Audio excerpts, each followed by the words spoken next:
সুখ আমরা পিতামাতা, অনেক পিতামাতারাই আমরা হয়তো বা পাই না। যদি নাকি আমাদের পিতা ঈশ্বরের মহা দয়া থাকে, তাহলে আমরা সুন্দর পিতামাতা হইতে পারি, সৌভাগ্যবান হতে পারি, আমাদের সন্তান সন্ততিরা সৌভাগ্যবান হতে পারে। আমরা এখানে যে কয়েকটি সন্তান সন্ততি আছি, গার্জিয়ানরা আছি, সকলেই আমি মনে করি সৌভাগ্যবান এবং পিতা ঈশ্বরের দয়া পেয়ে সুবিধায় আমরা এখানে উপস্থিত রয়েছি।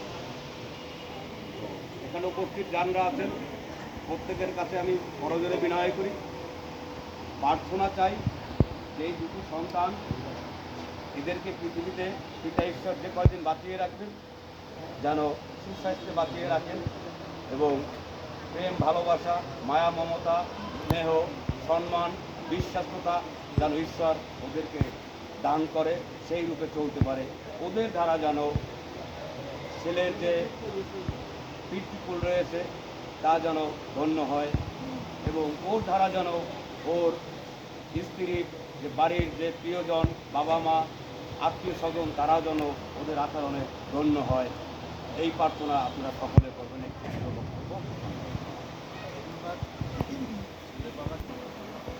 যেহেতু তিনি জন্ম থেকে এবং যা কিছু প্রয়োজন সব কিছু দিয়ে সুন্দর মতো বাঁচিয়ে রেখেছেন, তার প্রশংসা করি, তার গৌরব করি। আমি কালকে রাত্রে আমরা 4-5 জন এখানে যখন কাজ করি, হঠাৎ করে 2:30-3টার দিকে খুব মেঘ হয়, বৃষ্টি হবেই, বৃষ্টি নামছে, খুব বাতাস আস্তে আস্তে ঠান্ডা লাগতেছে। তখন এই আমার বন্ধু আছে রিটার্ন, আমি ওরা বললাম যে দোস্ত সব কি গোলায় যায়, বলছে না। মনে মনে মাথায় করতেছিলাম যেন এই কাজটা সুন্দরভাবে যেন শেষ করতে। ঈশ্বরকে ধন্যবাদ দেই, তিনি এখনও তার আলো বাতাস সব কিছু তিনি নিয়ন্ত্রণে রেখেছেন, ধন্যবাদ দেই। আর বিশেষভাবে ধন্যবাদ দেই আমার আত্মীয় স্বজন, আমার নতুন আত্মীয় স্বজন যারা এখানে এসেছেন অনেক দূর থেকে, এই গরমের ভিতরে কষ্ট করে আমার ডাকে, তাদেরকে আমি কৃতজ্ঞ এবং তাদেরকে আমি ধন্যবাদ দিই।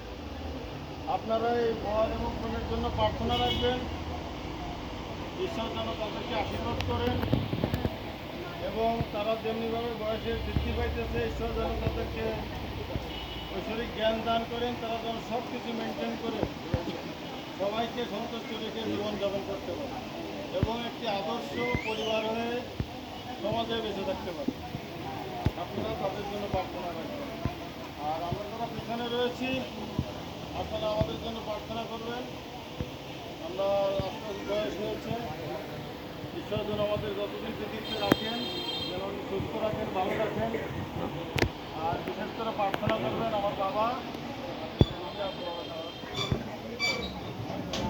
ওনারও অনেক বয়স হয়েছে, ঈশ্বর তাকে এখনও বাঁচিয়ে রেখেছেন, অনেক সুস্থ আছেন তুলনামূলক, ঈশ্বরকে ধন্যবাদ দেই।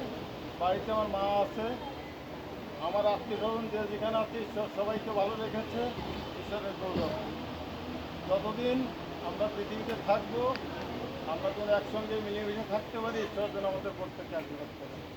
আপনারা আমাদের ফ্যামিলির জন্য, আমাদের নতুন কুটুম্ব দাদা যে আছে, আমাদের প্রত্যেকে, আমার বড় পুত্র আছে,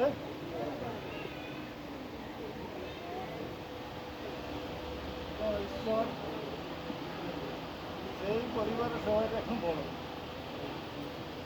ঈশ্বর যেন তার মাধ্যম দিয়ে যেন সবাইকে পরিচালনা করতে সাহায্য করে। আপনারা আমাদের দুই ফ্যামিলির জন্য সবাই প্রার্থনা করবেন। আর দ্বিতীয়ত